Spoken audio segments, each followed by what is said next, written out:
अस्सलाम वालेकुम नाजरीन मोहतरम। आज हम आपको बताने जा रहे हैं कि ऐसे क्या हालात पैदा होते हैं एयरपोर्ट के ऊपर कि मुसाफिरों को ऑफलोड कर दिया जाता है। उसके बारे में हम आपको ना सिर्फ ब्रीफ इंट्रोडक्शन देंगे बल्कि आपको बताएंगे कि आपको कौन कौन सी एहतियाती तदाबीर अख्तियार करनी होगी जिससे आप ऑफलोडिंग के अमल से बच सकते हैं। सबसे पहले एयरपोर्ट के ऊपर किन लोगों को रोका जा सकता है और किन ममालिक के लोगों को रोका जाता है। चूँकि पाकिस्तान से ज़्यादा ट्रैवलिंग गल्फ़ ममालिक में होती है तो ज़ाहिर बात है गल्फ़ ममालिक में ही जाने वाले अफराद को ज़्यादा रोका जाता है, जिसमें मलेशिया भी और रशिया की जो रियासतें हैं अज़रबैजान, ताजिकिस्तान वगैरह, किर्गिस्तान वगैरह, इन रियासतों में आजकल लोग ज़्यादा जा रहे हैं तो यहाँ से रोका जा रहा है। यूरोप जाने के लिए वैसे ही बहुत ज़्यादा एफर्ट और उसका सिनेरियो टोटल डिफरेंट है। एक तो वहाँ पे वर्क वीज़े पाकिस्तान में आते नहीं है, विज़िट वीज़े आते हैं। विज़िट वीज़ा में वहाँ किन ममालिक को रोका जाता है उसके ऊपर हम एक ब्रीफ इंट्रोडक्शनरी वीडियो आपके साथ सेपरेटली शेयर करेंगे। सबसे पहले हम इन लोगों के पास देखते हैं कि इनके पास क्या ऐसा होता है कि इनको रोक दिया जाता है। देखें, लोग एयरपोर्ट पर जाते हैं, उनके पास ओरिजिनल पासपोर्ट होता है, ticket, visa, even some passengers को तो वो बोर्डिंग कार्ड भी जारी कर दिया जाता है। इसके बावजूद वेटिंग हॉल से उनको उठा के ऑफलोड कर दिया जाता है और जहाज़ में बैठने से रोक दिया जाता है। ऐसी क्या सूरत हाल होती है कि इनकी इमिग्रेशन पहले क्लियर हो जाती है, बोर्डिंग पास आ जाता है, वेटिंग हॉल में बैठे हैं और फिर उनको ऑफलोड कर दिया जाता है। ऐसी क्या मजबूरी होती है कि इन्हीं को ही ऑफलोड किया जाता है। लेकिन कुछ लोगों की तो वैसी इमिग्रेशन नहीं की जाती, उनको वहाँ से वापस कर दिया जाता है, उसमें कोई मज़ायका नहीं। लेकिन कुछ लोग ऐसे होते हैं जिनको इन तमाम चीज़ों को देखते हुए वेटिंग हॉल से उठा के बाहर भेज दिया जाता है कि आपको, और इन्हीं के ही ऑफलोड स्टैंप लगती है। ये एक बात ज़हन में रखनी है, जिनके पासपोर्ट के ऊपर ऑफलोड की स्टैंप लगी होती है वो ऐसे ही अफराद होते हैं जो वेटिंग हॉल में बैठे होते हैं और उनको उठा के बाहर भेज दिया जाता है। जिनकी इमिग्रेशन नहीं की जाती उनके पासपोर्ट के ऊपर ऑफलोड की स्टैंप नहीं लगाई जाती। अब इसमें होता क्या है, लोग कौन से ऑफलोड किए जा रहे हैं। जब लोग FIA के पास जाते हैं उनकी थोड़ी सी मशकूक हालत होती है, उनके पास अपना जाने का मकसद वाज़ह नहीं होता, पर्पस नहीं होता, रीज़निंग नहीं होती और मेन चीज़ डॉक्यूमेंटेशन की कमी होती है। जैसा कि आप एक विज़िट वीज़े के ऊपर बंदा जा रहा है, उसके पास होटल बुकिंग नहीं होती। अगर होटल बुकिंग है तो उसको यही नहीं पता होता कि मुझे किस होटल में जाके ठहरना है। अब दूसरी चीज़, विज़िट वीज़ा वालों के लिए रिटर्न टिकट रिक्वायर्ड होती है, उनके पास रिटर्न टिकट ही नहीं होती, सिर्फ जाने की टिकट होती है। ऐसे लोगों को भी ऑफलोड कर दिया जाता है। और अगर कुछ लोग ऐसे होते हैं जो रिटर्न टिकट तो साथ लेके जाते हैं लेकिन उनके पास जो वापसी की टिकट होती है वो डमी होती है, जिससे उनके ऊपर मज़ीद शक़ूक़ व शुबात बढ़ जाते हैं। ऐसे लोगों को भी ऑफलोड कर दिया जाता है। अब इसके साथ साथ कुछ ऐसे अफराद होते हैं जिनके प्रोटेक्टर की चीज़ें उनके पास पूरी नहीं होती, या वर्क वीज़े के ऊपर होते हैं तो उनके पास उनका एग्रीमेंट प्रॉपरली मैनेज नहीं होता, ऑफर लेटर नहीं होता, किस कंपनी में जा रहे हैं उनको यही पता नहीं होता।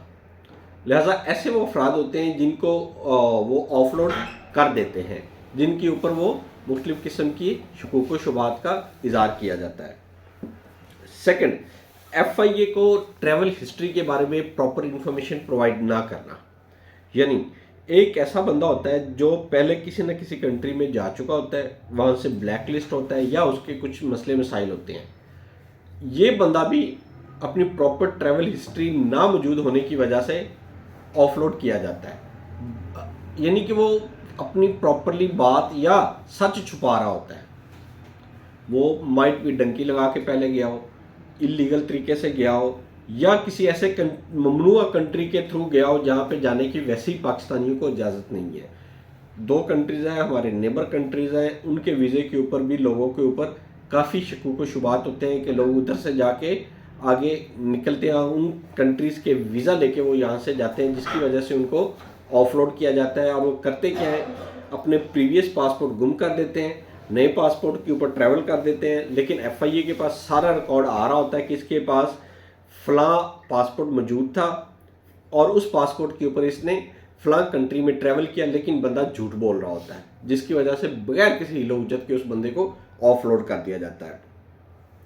کچھ لوگوں کے اوپر ایف آئی آر ہوتی ہے، ای سی ایل میں نیمز ہوتے ہیں، ایسے لوگوں کو بھی آف لوڈ کر دیا جاتا ہے۔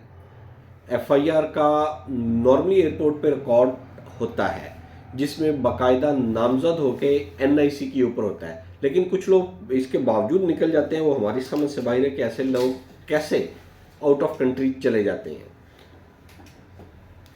اچھا، اب کچھ لوگ ہوتے ہیں جو اپنی بینک سٹیٹمنٹ تو شو کر رہے ہوتے ہیں لیکن ان کے پاس بینک سٹیٹمنٹ کا پراپر پروف نہیں ہوتا، بینک مینٹیننگ سرٹیفکیٹ بھی موجود نہیں ہوتا، اور بینک کی پراپر سٹیمپ بھی سٹیٹمنٹ کے اوپر نہیں ہوتی۔ ان کے پاسپورٹ کو ٹیمپرڈ کیا ہوتا ہے تاکہ پریویس پاسپورٹ چھپایا جا سکے، ایسے لوگوں کو بھی آف لوڈ کر دیا جاتا ہے۔ کچھ ایسے افراد ہوتے ہیں جو اپنی لا علمی کی وجہ سے بھی آف لوڈ ہو جاتے ہیں، جس میں سر فہرست ایسے افراد جن کو ٹریولنگ انفارمیشن نہیں ہوتی، انہوں نے صرف آن لائن ٹکٹس بک کرنی ہوتی ہے، آن لائن ٹکٹ بک کی، ایئرپورٹ چلے گئے۔ ڈیفینیٹلی آپ کسی ٹریول کنسلٹنٹ کے پاس جائیں گے، آپ اس سے اپنی ٹکٹ ایشو کروائیں گے، وہ آپ کا ویزا چیک کرے گا، پروٹیکٹر آپ کے ریکوائرڈ ڈاکومنٹ چیک کرے گا، آپ کو بتائے گا کہ آپ کے اس کنٹری میں جانے کے لیے یہ ریکوائرمنٹ ہے، تو آپ یہ چیزیں ساتھ لے کے جائیں، اس کو مینیج کریں اور اس طرح لے کے چلیں۔ لیکن کچھ لوگ 1 سے 2,000 میکسیمم 1 سے 2,000 روپے کی بچت کرنے کے لیے آن لائن ٹکٹ بک کر لیتے ہیں۔ آن لائن ٹکٹ بک کرنے میں ان کو یہی نہیں پتا ہوتا کہ اس کنٹری میں جانے کے لیے اس پیسنجرز کو، پرٹیکولر پیسنجر کو کیا کیا ریکوائرمنٹ ہے۔ ڈیفینیٹلی وہ چیزیں آپ کو ٹریول کنسلٹنٹ بتائے گا، اس کی وہ اسی لیے تو ایکسٹرا فیس کے چارج، یعنی کہ ٹکٹ کے مد میں ایکسٹرا چارجز آپ سے وصول کر رہا ہوتا ہے۔ تو ایسے لوگوں کو بھی آف لوڈ کر دیا جاتا ہے، جس میں سر فہرست 18 سال سے کم عمر ایسے افراد جو بغیر کسی والدین کے ٹریول کر رہے ہوتے ہیں، بغیر کسی سرپرست کے ٹریول کر رہے ہوتے ہیں، ان کو بھی آف لوڈ کر دیا جاتا ہے۔ بعد میں وہی لوگ کہتے ہیں کہ ہمارے پاس تو یہ تمام ڈاکومنٹس پورے تھے اور ہمیں آف لوڈ کر دیا گیا۔ تو یہ وہ کچھ پرٹیکولر وجوہات تھی جس کی بنا پہ ان کو آف لوڈ کر دیا جاتا ہے۔ آپ سے ریکویسٹ یہی ہے کہ ایئرپورٹ جانے سے پہلے اپنے تمام documents, passport, visa, hotel booking, return ticket اور ان سب چیزوں کو ویریفائی کر لیں، اور اگر بہتر ہو تو کسی ٹریول کنسلٹنٹ کے پاس جا کے اس کو اپنے ڈاکومنٹس چیک کروا دیں، اور ان کی کاپیز کا ایک ایکسٹرا سیٹ بھی اپنے پاس رکھیں کہ کہیں بھی آپ کو اس چیزوں کی ضرورت پڑ سکتی ہے۔ وہاں سے آپ یہ سب چیزیں اپنی مکمل کر کے جائیں گے، یا سم ٹائم لوگ آج کل ایئرپورٹ حکام کے پاس اور وہاں پہ ٹریول ایجنسیز بھی ہیں، وہ بھی آپ کو گائیڈ کر دیتی ہیں کہ آپ فلاں فلاں ڈاکومنٹ ساتھ لے کے جائیں۔ یہ کم از کم آپ 1 دن پہلے کر لیں، اپنی چیزوں کو ویریفائی 1 دن پہلے کر لیں ایئرپورٹ جانے سے پہلے، تاکہ اگر کسی بھی چیز کی کوئی کمی بیشی ہے تو آن سپورٹ آپ کو پرووائڈ کر دی جائے۔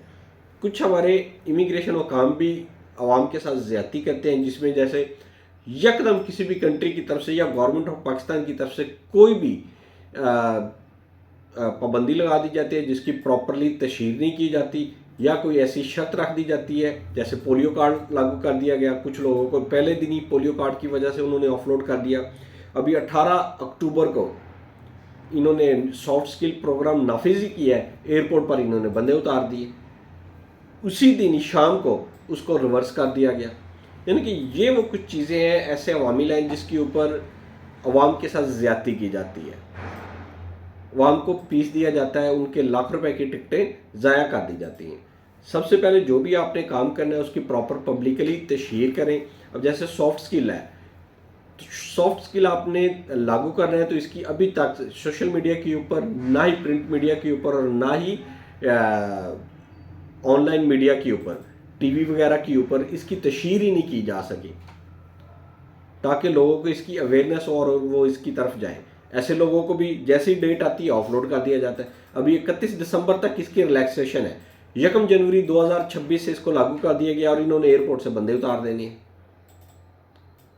نئے جانے والے بندوں کے لیے یہ کافی مشکل عمل ہوگا۔ تو انشاءاللہ ہم آپ کے ساتھ رابطے میں رہیں گے، آپ کو اپڈیٹ کرتے رہیں گے نئی انفارمیشن اور نئے رولز اینڈ ریگولیشنز کے بارے میں۔ لہٰذا آپ ہمارے چینل کو لائک کریں، سبسکرائب کریں اور زیادہ سے زیادہ شیئر کریں، تاکہ مفید انفارمیشن آپ لوگوں تک پہنچتی رہے۔ اللہ تعالیٰ آپ کا حامی و ناصر ہو۔ اللہ حافظ۔